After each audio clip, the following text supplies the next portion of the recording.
Hey, everybody. Welcome to another episode of Between the Lanes. We are so glad that you're here.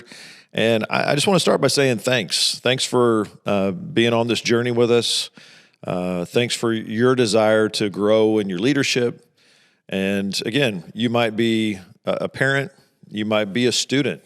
I want to thank the students out there who have who've reached out and said you appreciate what we're doing. So, hopefully we're spanning multiple generations and so many different aspects of what leadership looks like and how you can grow in your leadership. Like we said, Between the Lanes is about all the different lanes of leadership that we walk in. And so we're going to talk about different things. So we have talked about different things. We talk about family, talk about leadership. Some things are sort of big picture.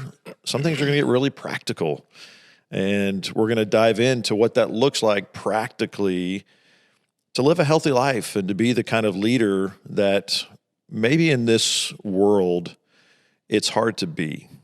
There's a lot of pressures that come on us. So we're gonna dive into a topic today that we're talking about how to manage our time, how to create margin, how to live a life that you can be healthy, you can be strong, and you can advance your business, you can advance your ministry, you can advance yourself as a leader, and also live a good life.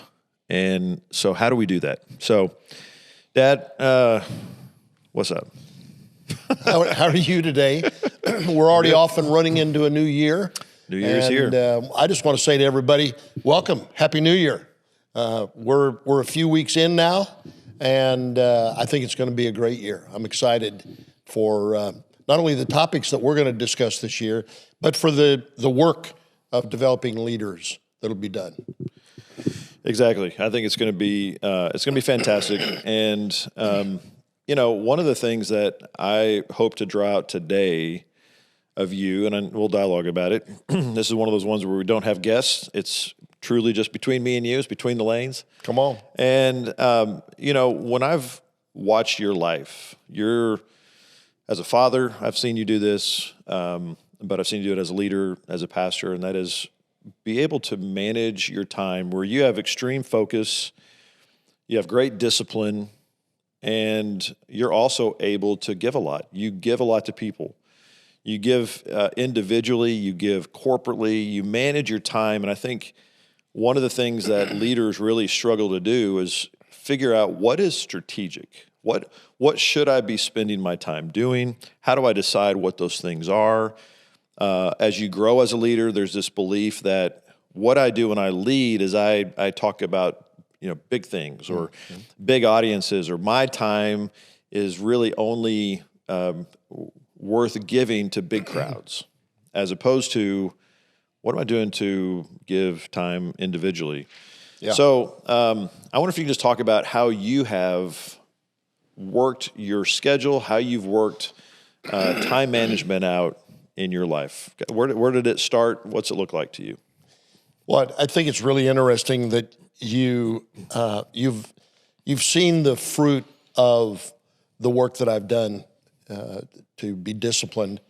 But I have to say, early on, I wasn't. I didn't understand even the concepts that we're going to talk about today that related to time. I thought, I got a lot of time. I'm a young guy. I don't have to think about the future. I never worried about wasting time. And probably the most frequent thing I thought about in time was, how can I get the most packed into this day? And well, maybe even start there for a second, because I think a lot of people can understand that. I feel like a pressure on leaders is you got to grind. Yeah, you've got to double down if you want to grow your ministry, your business. X percent of growth, it's going to require this, this, and this, and this. And I mean, maybe some of that is true by world standards. You got to do that. What was because you're a believer. Do you remember what your thought process was at that time? I probably would have said back then, efficiency. Yeah. I want to wring the most out of my day that I possibly can. And so the result of that was I was always late. People who were friends of ours if we said, hey, let's meet for lunch today, we'll be there at 12:30. They knew I'm not going to be there at 12:30. Tom time's going to be more like 12:45. Yeah. 1 o'clock. Yeah.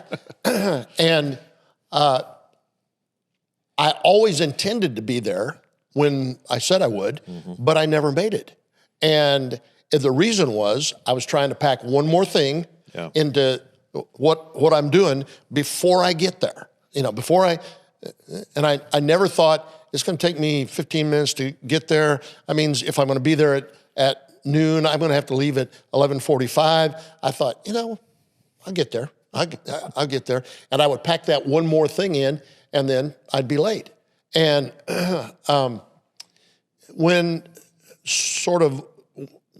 an awareness dawned on me as it relates to time, it was a strange thing.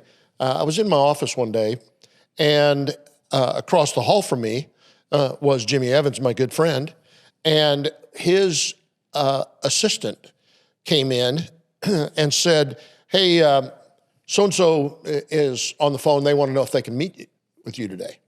And Jimmy said, oh, no, there's no possible way. I'm wall to wall. I'm booked up. And I knew what his schedule was. And I knew he wasn't wall to wall booked up. So the assistant leaves to tell the guy on the phone, I'm sorry, it'll have to be another time. And so I just went over to his office and I said, why did you lie? And he said, what? And I said, you just said you were wall to wall, and I know you're not wall to wall. I know you've got a block of time this afternoon. You could have seen him. And the reality is that's what I would have done. I would have said, oh, yeah, I got a block of time right here that I can move him in, because I was squeezing the most I could into the day that I had. And he looked at me and said, so, my degree is in accounting. And he looked at me and said, how can you know so much about finances and be clueless when it comes to time? Oh. And I went, he just jabbed you. Yeah. Body blow. I said, I don't even know how to relate to that. Money and time. He said, Tom, money and time are the same. You manage them. You manage your time the way you manage your budget. And it was like, what? I taught people budgeting as a part of my role in the church. And I thought, what are you saying? He said, Tom, he said, I have a preparation this afternoon. I've got to speak, at an event tomorrow. And I blocked out this time to be able to prepare for that. And he said, if I give that time away to this guy, I'm going to have to rob. I'm going to do the equivalent of robbing Peter to pay Paul. Yeah. And so I protect that time so that the other things in my life have space. And he said, that's what you do when you teach people how to budget. And I went, yeah, yep. Oh, wow. No, it's that to me. I mean, obviously, it sort of was revolutionary for you. Totally was. I think one of the things that robbing time from one area, robbing Peter to pay Paul. Yep. It ends up where you damage yourself and you potentially damage other people. I'm sure part of your thinking when you were late, you weren't thinking about the effect on the people, that you were late to a meeting, you were late to a dinner, because you had in your mind what you were doing. And truth, when we think that way, it's selfish thinking. It really is. It actually, what I figured out is I actually am trying to convince people I'm really important. I'm so important that I have so many demands on my time that, hey, I know I disrespected you by not being here when I told you I would, but you have to understand, I'm a busy man. And that cut across the board. Other associates, colleagues that I would meet or in a meeting, the meeting would be waiting for me to get there and I would be 10 minutes late because I had tried to squeeze something else in. Or in our family, I knew that your ball game started at 4 o'clock and I got there at 4:35 and it was just about the end of the second quarter. And It's like, man, I'm sorry. Did I miss anything? What? You scored what? You got 12 points already? Oh my gosh. I missed significant things because I didn't allow the margin. I didn't prioritize. Recognizing that things aren't always going to go exactly how you planned, the preparation. I feel like Belinda and I get into this sort of discussion when it comes to the time to get to the airport. And she doesn't want to factor in any, her thing is, if I get to the airport and I go through TSA and I have to sit down at all before I get on the plane, we were too early. She wants to walk through TSA, her exact boarding number group be called, and her walk right on the plane. And I'm like, that's great, that's ideal. It's very unlikely that that's going to happen. And you're not factoring in any potential for a risk or something goes wrong. But you know what? Nevertheless, it happened. When if she and I are traveling together, and sometimes we travel differently, she's going to do something at work, I'm doing something. Yep. And then we manage our own time to get to the airport. When we go together, I'll usually go, you know what? Because I kind of want it the day where we miss our flight. Because I just want to show her, you got to factor in a little bit of wiggle room. You know what? She's been right 100%. And so it's not helping my case at all. No, to factor in room for error. She's walking some kind of blessed life when it comes to airline, being able to get on the plane at the right time. So I don't know if that helps our point in this conversation. I'm just saying she likes to push the envelope when it comes to time. What she needs is a revelation of a friend or colleague who says, you realize whenever we talk to you about time, the time we give you is not the time we expect you. Yeah. Because we know that you're always going to be pushing the envelope. Yeah. And it's like, what? You know what helped me most with time? When we lived in New Zealand, I took the bus to work. It picked me up right outside of our apartment, and I worked in downtown. And so the bus stop was literally in front of our apartment, and took the bus. And you know who doesn't care about your schedule? The bus. They come at 7:10, and if you walk out at 7:11, they don't care. Yeah. They're gone. They're not going to hold the bus for They're you. not holding the bus for you. So I got really particular when it came to time because I missed it several times. And then I came to realize if I don't think about other people, in this case, it was the bus, it's going to completely mess me up. So go from there. And I'm curious, how do you think you're doing now? Well, I'm not perfect for sure, but I'm a lot better. When I started thinking of time in the way of money, it's a limited commodity that has to be stewarded and managed well. And when I would teach budgeting, I would say we have to budget for everything. If you budget for your house payment, your auto, your utilities, your food, and you don't budget for vacation or for a margin for unexpected, as soon as it comes up, you're going to blow your budget. And so I started thinking about time that way and said, I need to manage time and include in my budget of time fun, relational connection, my responsibilities, my oversights, my family time. I had this thought.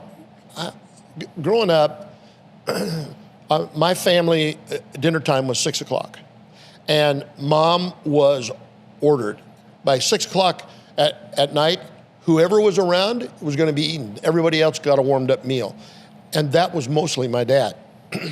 And so I got this idea that when I got married, Jan, Mom would say to me, so when are you going to be home tonight? And I said, well, when are you going to have dinner ready? And she said, when you get home, when are you going to be home tonight? And I said, whenever you have dinner ready. Sounds like an Abbott and Costello routine. Yeah. Well, and my thought was, you set the time, you have it ready, and if I'm 10 minutes late, I'll just join in wherever the family is. And she said, nope, that's not the way this family is going to work. You're going to tell me what time you're home. And so I started telling her a time, but I never hit it. And that just irritated her. And so I I learned I need to allow for contingencies. I need to say no. I need to quit. I need to look at the clock and say, hey, it's 5 o'clock, 5:15, and I told Jan I'd be home at 6. I need to wind things down. It's going to take me a little time to get to the car. I might meet somebody in the hallway as I'm leaving. They're going to talk to me for a few minutes.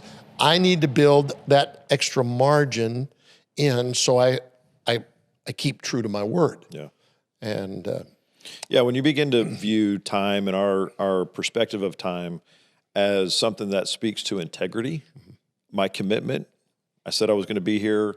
I wasn't there. I didn't think enough ahead of time to plan for it. I think it really, it speaks more to how we think about people than we really think.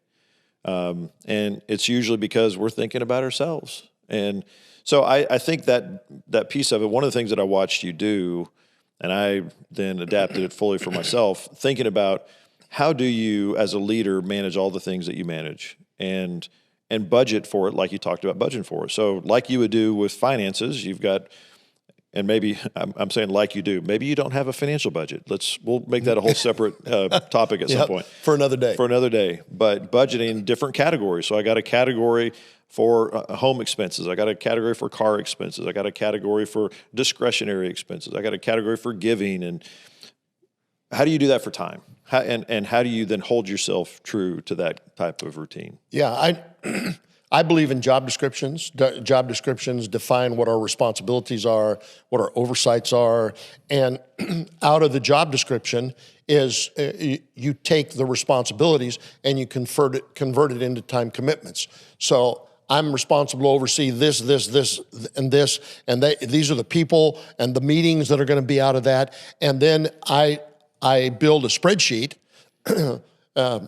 Monday, Tuesday, Wednesday, Thursday, Friday, and in the case of ministry, Saturday and Sunday.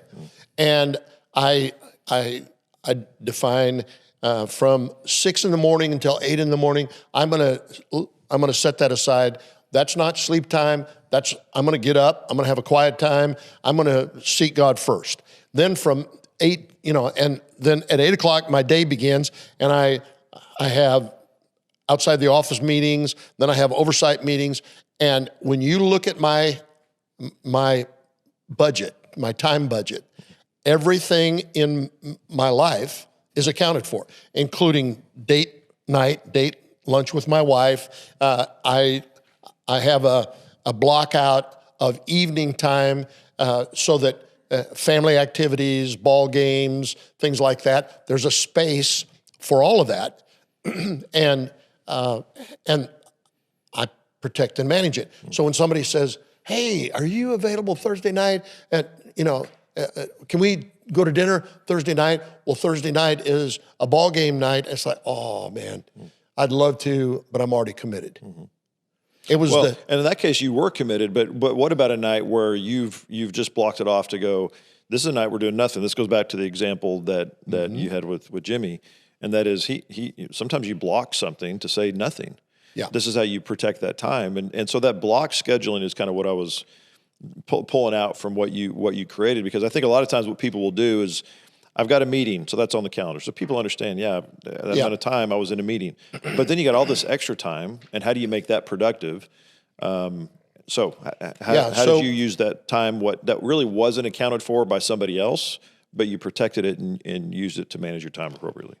So in varying seasons of life, this changed, but essentially what Mom and I would say is we're going to allocate let's say I'm going to be home by 6 o'clock.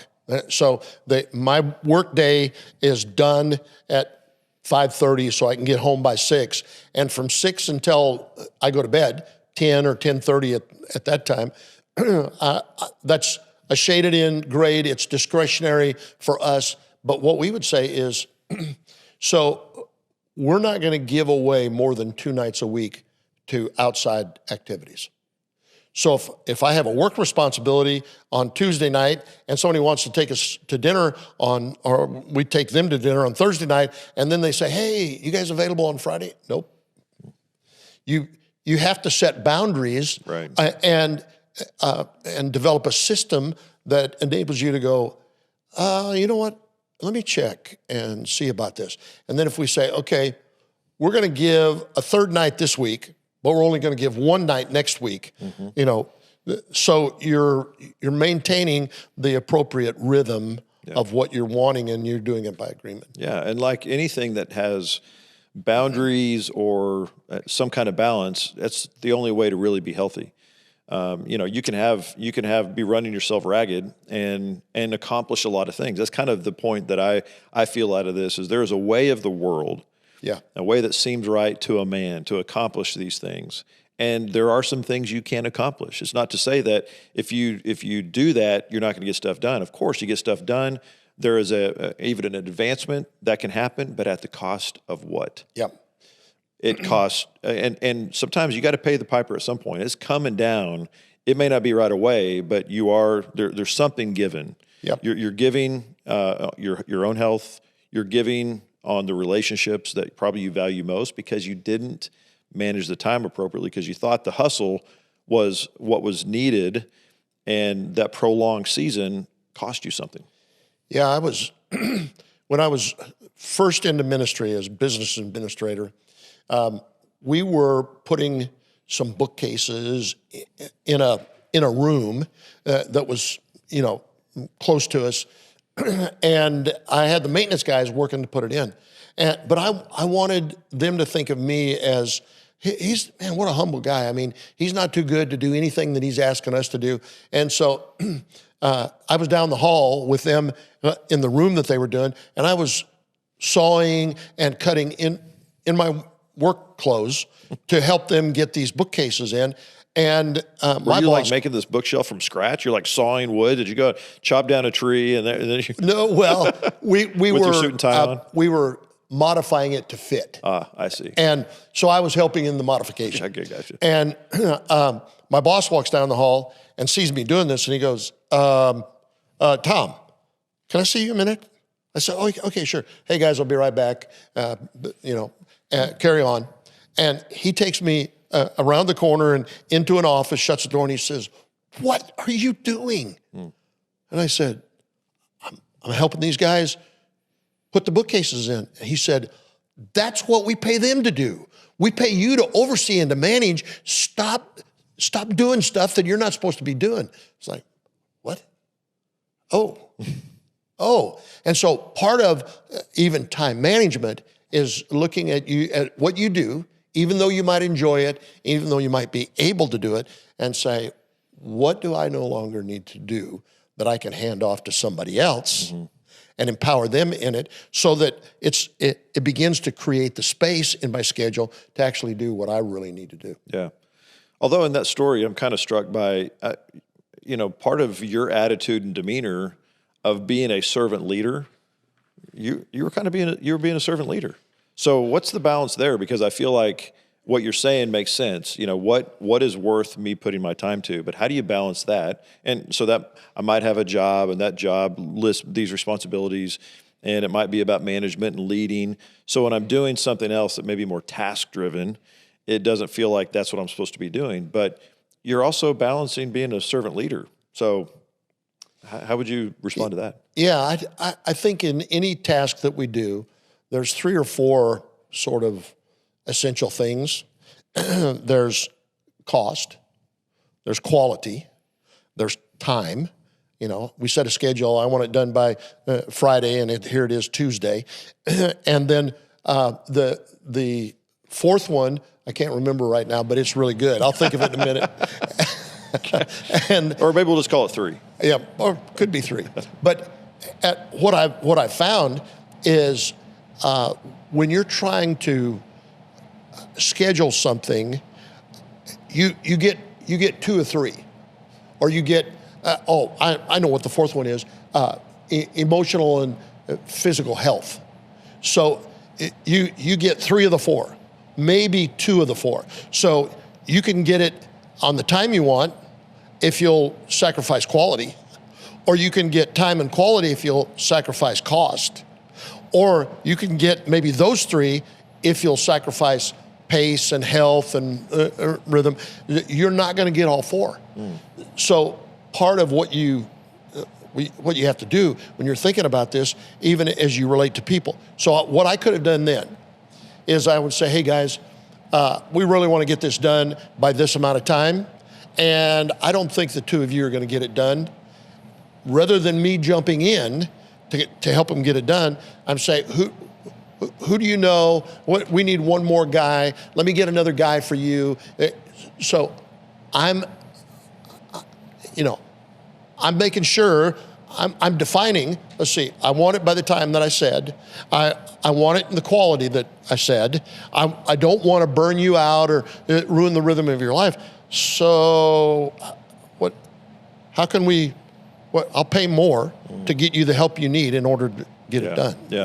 Yeah, it's like everything can't be priority one. No. And so what gives, and probably a lot of leaders, especially they're type A or driven sort of people, they're not giving anything.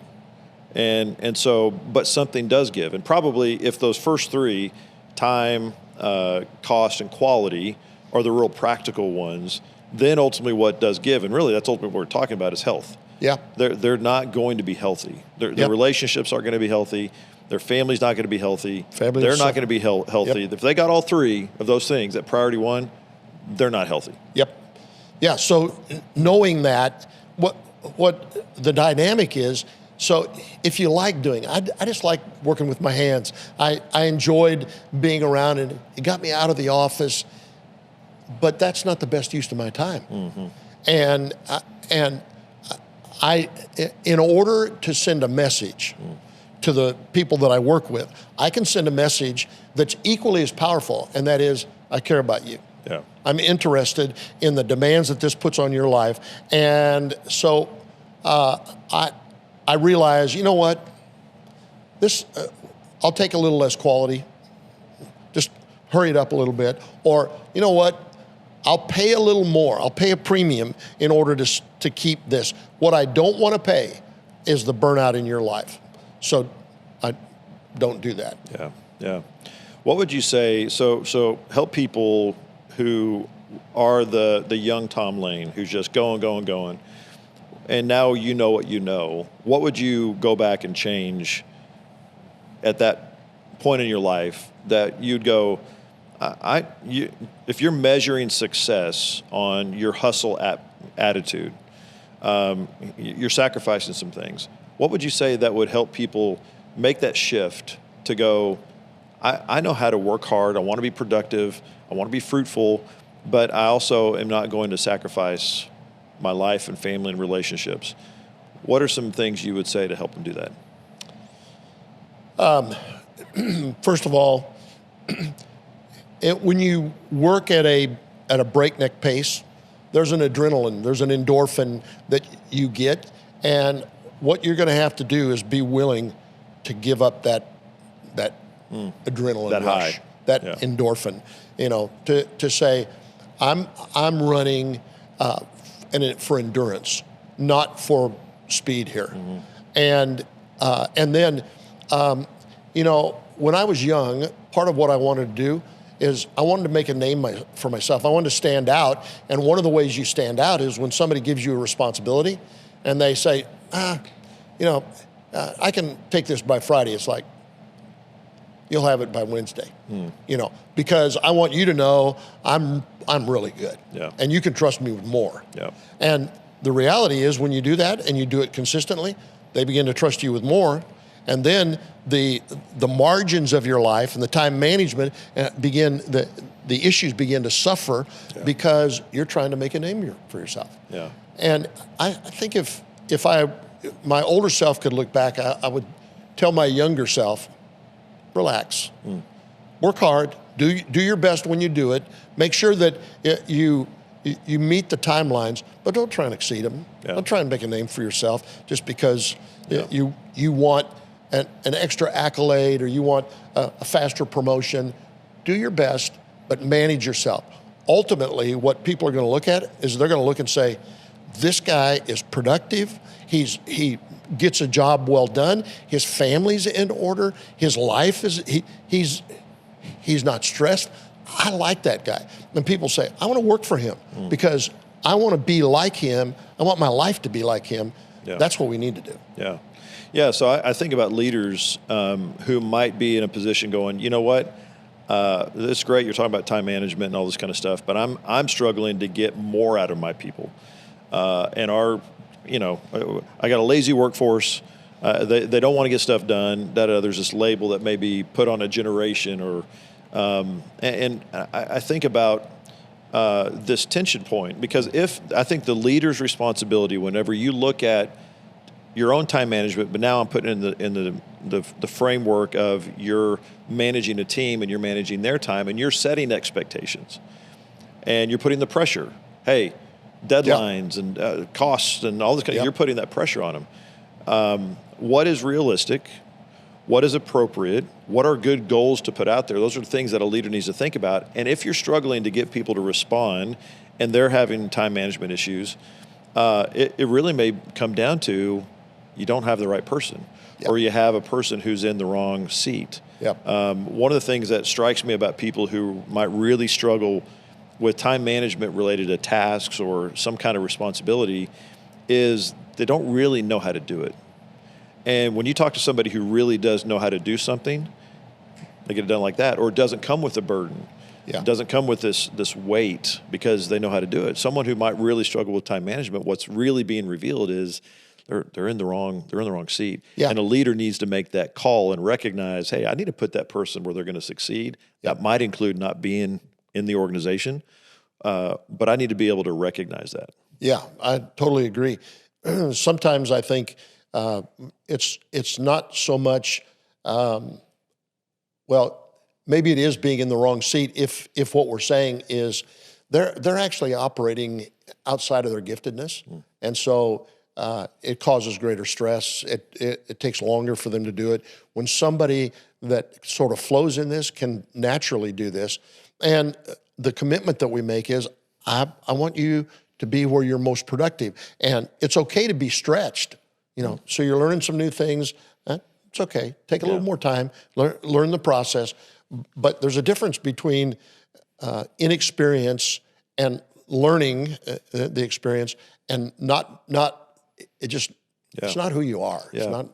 I remember seasons whenever I have felt overwhelmed, and maybe it had a little bit to do with time and how was it, but really what it had to do was God was stretching me. I was in a stretching season of going to another level in my leadership and really who I was and what God was forming and fashioning in me to become. And that stretching season felt overwhelming. But we were in a meeting the other day, and a lady brought up the fact she was in sort of that season and felt overwhelmed. And I was having that perspective, thinking about my own life, and realized if I turn that term overwhelmed and I switch it to God's developing me. What's happening right now is I'm learning. And when I'm learning, I'm in a season right now of learning. I'm 50 freaking years old and I'm learning something. I'm like, man, I thought I was supposed to be done learning. I thought I was just going to be able to just reap from the wealth of experience I've gained over all these years, and I'm still learning. Your brain is rewiring, and you're having to learn new things. And as you're doing that, it puts a different spin on being overwhelmed. It's I'm learning, I'm growing, I'm developing, and there is a tension that's around that. When you're developing, that's hard. But it doesn't have to be overwhelming if you don't put that label on it. True.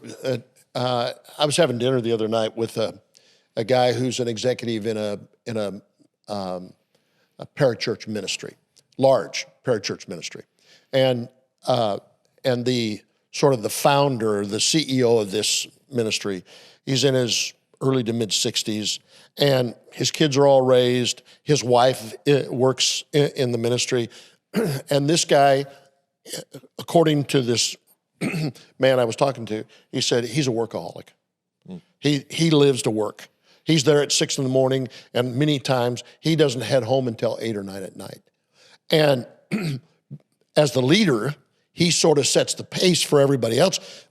But you've got younger leaders. This guy that I was talking to is a younger leader, and they have families and they have hobbies and they have other responsibilities. But it's like, well, I don't want him to think I'm lazy. I don't want him to think I'm not committed. And so, hey, is he still in his office? Did he head home? Nope. Okay. So as a leader, one of the things that you need to do is realize there are seasons that are a part of the development and working growth seasons in our personal life. So, okay, you're an empty nester. Okay, your wife's in the ministry, so you can leave at 5:30, go have dinner, and come back and work for another couple of hours. But do you expect that from everybody else? And what I would say is you need to be upfront when you hire someone to say, hey, we're giving you a job description, and we think in this job description, you can do this in 50 hours a week. More than 40, but less, 50 or less. And if it consistently begins to require more than 50 hours, I want you to come talk to me.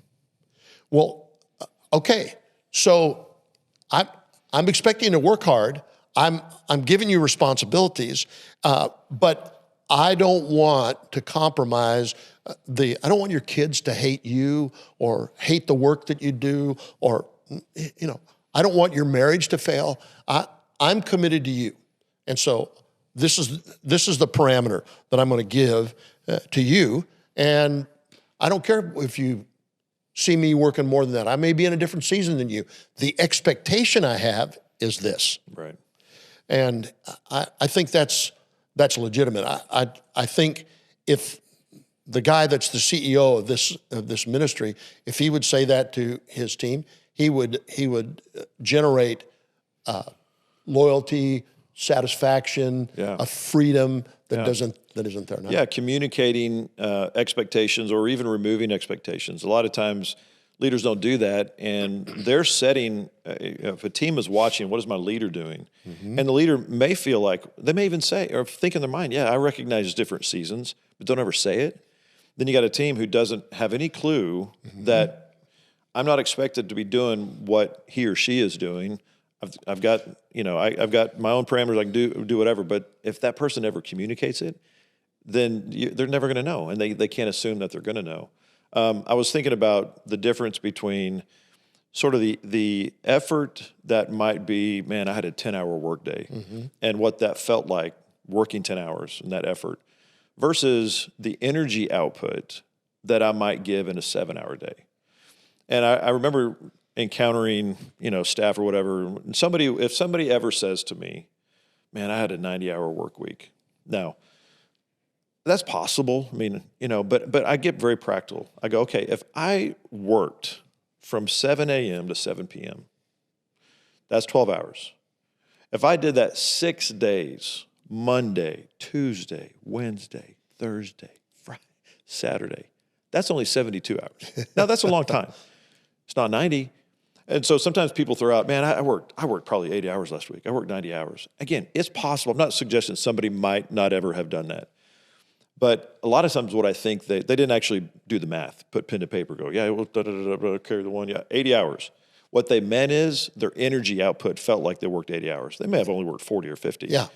And so I think what's important for people to realize sometimes, especially as you're growing, one of the things that I realized and realizing actually in the season that I'm in is the energy output that's necessary in any given day, what that may look like. And I'm learning a new rhythm and a new muscle really of what output looks like. Yep. And previously I had a different rhythm and pace over the course of a week.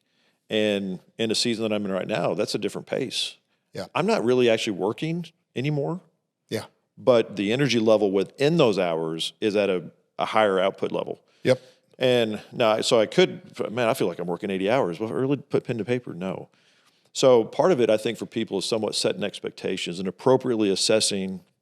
I'm in a season where the energy level in the given hours that I work, I'm throttling hard in that time. I'm not actually working that much more. That's good. In all of our work, there's certain responsibilities that are just life-giving. It's like, if I could do this all day, I could probably work 10, 12-hour days. Right. And go home all energized and everything. The reality is there's going to be some days and some activities in days that require more energy demand than this. Sometimes that energy demand is from outside circumstances.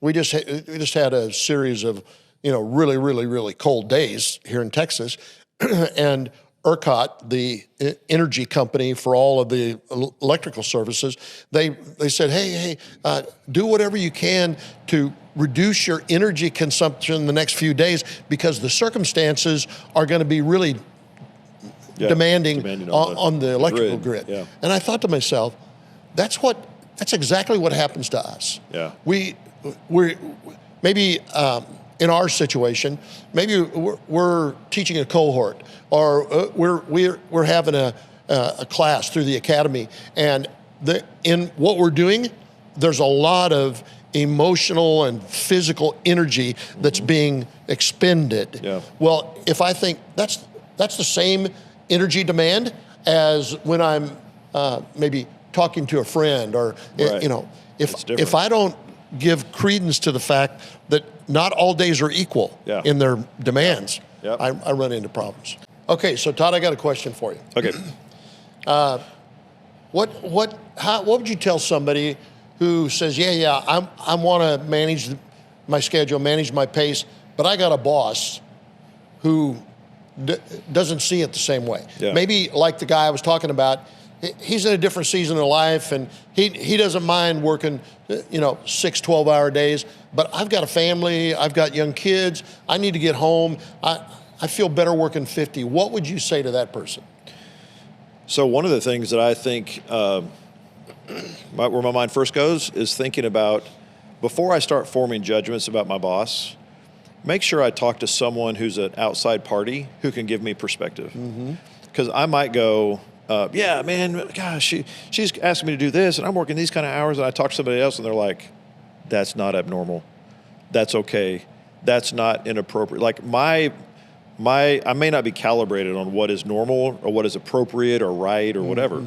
So I would bounce it off someone else who's outside of that relationship first to make sure what I'm feeling, if I feel there's an injustice on my time, someone else can validate that.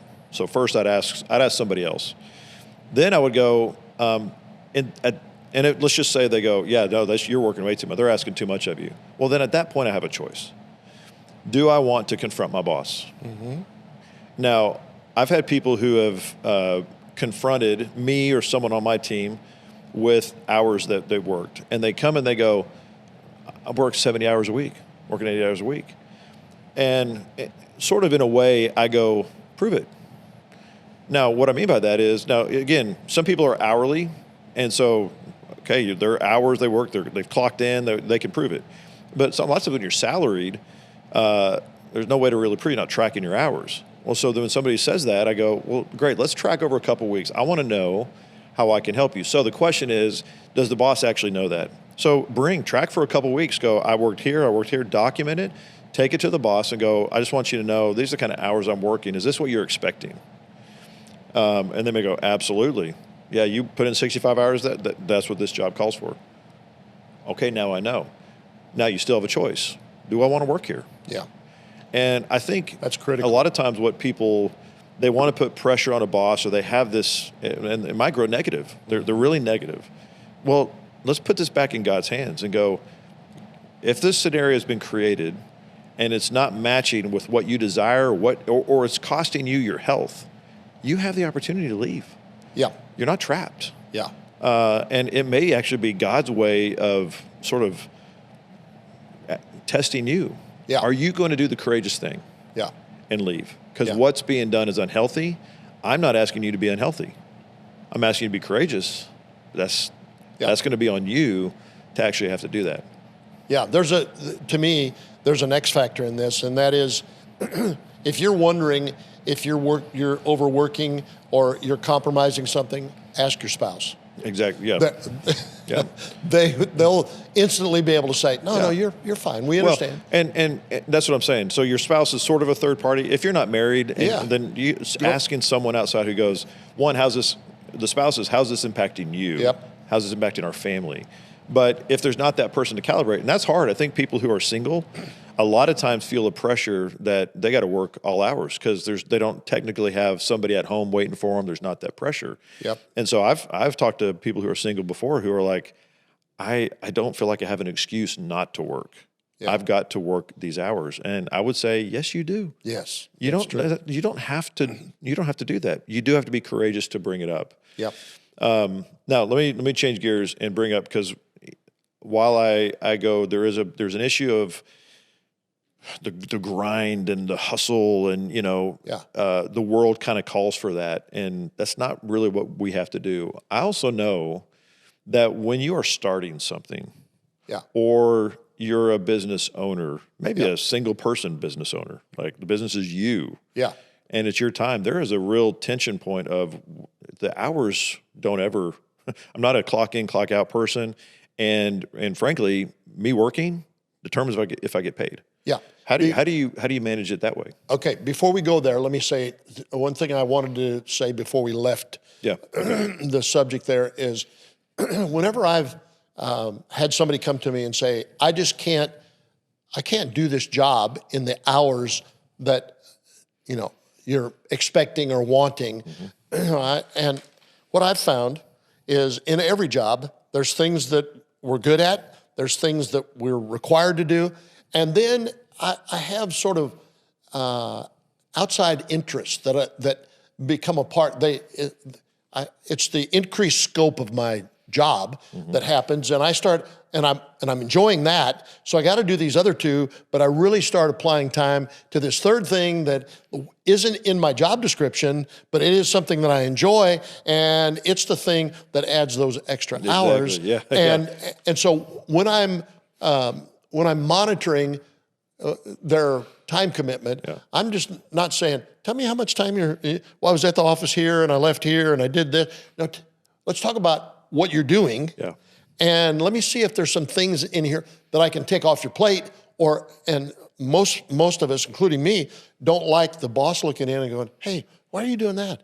That's not a part of your job. Right. I don't need you to do that. Yeah. Oh yeah, but I like that's stuff I like. So take that off. Yeah. Take the other stuff I don't like off. Yeah. So, and now let me go back to the issue of, man, when you're in startup mode, we're in startup mode. When you're in startup mode and it's like all hands on deck, we don't have the luxury of saying, this is my job and I've done my job. You got your job. Well, man, too bad yours isn't done. It's like, I'm going to come along and help you with your job. You're going to come along and help me with my job, because we're working hard to get this flywheel rolling. And I think there's an element to this that says, okay, there is a season when you're really grinding, when you're planting, and that you maybe have to work a little extra, and there's some sacrifices that have to be made, but you need somebody looking in from the outside to say, you're sacrificing your health, you don't want to do that. You're sacrificing your marriage, you don't want to do that. Your kids, they don't see you, you don't want to do that. So, it is when you're working in a startup, it is equal sacrifice, but it's not necessarily equal work. We do that, and then the second thing I would say is when you're in startup, maybe I don't know if we would want to really admit this, but there's a fear of failure.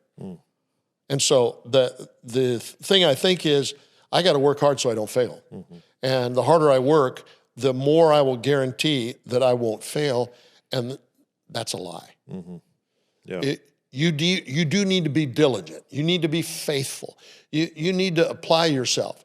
But let me just tell you, the mind of man, this is what the Bible says, the mind of man plans his way, but God directs his steps. And so if you go, well, I'm working hard, I'm responsible, I'm doing everything I know to do, but I don't think God would require my health or my family or my kids in order for this venture that I'm really excited about to succeed. So I'm putting boundaries around this, and part of the boundaries are faith related. Yeah. God bless this. Give me a favor. Yeah. Yeah, and so I think whether startup or even just a small business owner or a single person, a single owner, the business is them. What inevitably has to come into it is faith. Yeah. Because you could work nonstop. Yep. And so the balance of, have I put in the effort with, do I trust God for the outcome? That's probably the great mystery that exists in for business owners and small business owners, of how do I do that? And the only way, it goes back to getting input. If you're I was talking about an employee who maybe their boss is requiring more, and getting outside input. That's why I think whether it's a board or advisors, but somebody outside of you who can help keep you accountable. And accountability may not look like they have a legal responsibility over your business or your job, but they are just a voice into your life that says, I'm watching, and I don't have any, my vested interest is you. Yeah. It's not your work and the output of your work. I care about you. Yeah. So let me tell you what I see.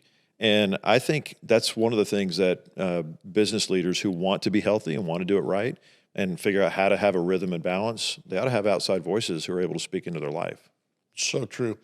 We had I had a mentor that I would run things by, ideas that I had on certain things. One of the most frequent things that he said, I said, hey, Alan, I'm thinking about doing this and this and this, and what do you think about that? And usually he'd go, I've never thought about that. Well, why don't you try it? And if it works, great. If it doesn't work, don't do it. It's like, yeah, that's okay. That's easy mentoring. Yeah, I mean, he could have said, no, I think you're way off base. Don't do that. But it was never that crazy a thing. It was just like, I've never thought of it. I've never seen anybody do it that way. Why don't you try it? And if it doesn't work, don't do it. And, so some of even our startup efforts are experimental. I'm going to try this and see if it works. And I'm going to learn in the process. And if it doesn't work, I'm going to stop. But what I'm not going to do is burn my health out or lose my family or whatever. Yeah. Jesus gave an interesting parable when he was talking about this. He said, consider the lilies of the field. They don't toil, they don't work, and look at how beautiful they are. Consider the birds of the field. They don't plant, they don't harvest, but your heavenly Father feeds them. And the inference of the parable is, no matter how hard you work, the reality is, if God's not in it, it's not. You can put all the effort in the world you want. If he's not in it, Exactly. And I'll finish with this thought. When I was in college, I did a graduate level course called entrepreneurship. And we had an assignment to replicate a study. It was actually a study in the psych department, but it was related to business. So I found this study, and they interviewed high-level business leaders and said, what do you account for your success? And they were looking for hard work, experience, training, all of that kind of stuff. And there were certainly things like that were said. But what was amazing in the original study, and when I replicated it, I found the same thing to be true. Most leaders would say something like luck. I was in the right place at the right time. I worked hard, but something outside of myself accounted for the success that was produced. And the reality, what we're saying is, that's God. It's God who put favor on your life. It's God who opened the door for you. It's God. If you don't have that terminology, you might say, I don't know, I was just lucky. I was at the right place at the right time. Dude, God is working in you. You need to give him credit, because he's the one who brought the success. Yeah, that's great. Okay, wrapping up this talk on time management, I want to make a couple comments and see if you have any other you want to add about margin. Okay.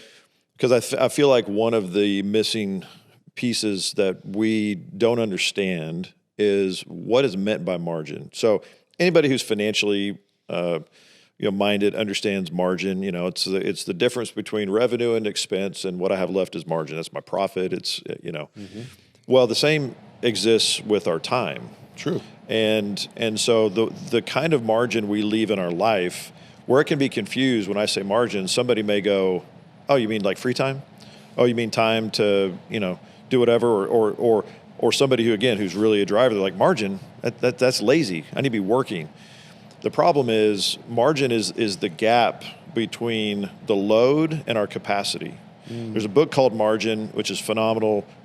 It enlightened my thinking on this, and these topics are from that. But he highlights really, really well that the appropriate idea of margin is leaving room for the unexpected, leaving room for God to jump into our life and go, "I want you to do this." So many of us, those who are believers, we go, "I want God to do a work in my life. I want to do it." And yet we fill our schedule to 100% capacity. Then God comes in, and maybe in his mercy, he's like, "Oh, I want to give you that, but I'm not going to. You've not given any capacity." Yep. Or if something does come in, it takes us to 120%, and now we're in burnout. Yep. As opposed to leaving room, the margin in our life, room for the unexpected, so we can say yes to God and not burn ourselves out. And so what are your thoughts about margin? Because I feel like most organizations, many hard-driving leaders, the idea of margin feels a little weak. Yeah. What comments would you give to that? Yeah. So let me go back to a financial analogy. Who's the guy that talks about finances? Dave Ramsey? Dave Ramsey, Yeah. Thank you. So I heard Dave Ramsey say this one time, that when you're trying to build financial margin, what you have to do is guard against the unexpected things that rob that margin. So you have a refrigerator that goes out or a washer that goes out, and you don't have any margin, any savings to be able to apply toward that, and so it kills your budget. You then have to put it on credit card or whatever. And he said something that I thought was so interesting. He said, set a goal, a small goal. If you don't have any margin, financial margin, set a goal for $1,000, that you have savings of $1,000. And then you put little increments into that and watch how fast you accumulate $1,000. Then you've got, say the dishwasher goes out and you need a $450. You don't have to charge it. You've got margin. Yeah. Well, the same thing I think is true in time. You go, I don't know where I'd get any extra time. I mean, I don't know what I would do. Okay, start with a little bit, and address the thinking that says, I'm going to fill up everything. In your distribution of your time, build in. I love this. I saw you when I looked at your schedule one time. You said think time. I'd never had that in my schedule. It's like, oh, dude, that'd be great. Maybe I need to do a little thinking here. And but that began a process in me to actually think, you know what? It's not wasting time if I'm sitting in my chair and I'm pondering things. It's margin that I don't have to steal from someone else. Well, and you know what, I mean, and I did that with modeling after your block, of time thing, but I got to thinking, I mean, go back to, the old days, however long you want that to be, but let's just go a couple hundred years back. As innovation was happening, amazing things, and what did they have? They had time. Sitting on the porch, obviously not all the distractions of digitally that we have today. And what do? They'd stare and think. And in that thinking, God could deposit wisdom. And so how much does the enemy want to rob our available time to distract us so the wisdom of God, the innovation of God, the creativity of God won't flow through us? The enemy wants to rob that. But when we create time, margin, to allow God to bring things into our life, then the creativity, the innovation of God what he would want to do in maybe a very specific situation in our life, or maybe he wants to transform society. Yeah. Because we gave time to think and let him speak. And that's the benefit. That's the reward of margin. Yeah. Well, I hope you've maybe been inspired somewhere. There's a tip in here that may apply to you, that God would speak and show you how to manage your time in a new, different way, or find some margin, whatever it is. We hope that it's blessed you. By the way, what we do in Between the Lanes is a reflection of what we do in the Executive Leadership Institute in ELI. If you want to know more about ELI, visit us at executiveleaders.com. We can show you all the different things that we do. We can help you implement this and give you more perspective if you need that. Dad, why don't you pray us out? I sure will. Lord, I thank you for our friends today and this important subject of time management, of creating margin, of managing our schedule, and being good stewards of time. Lord, would you give wisdom for that? And Lord, would the result of this in this year enable us to look back on 2024 and say, I'm a better time manager. I've been more productive, more creative, more thoughtful because I manage my time well. In Jesus' name, amen. Amen. See you next week. See you.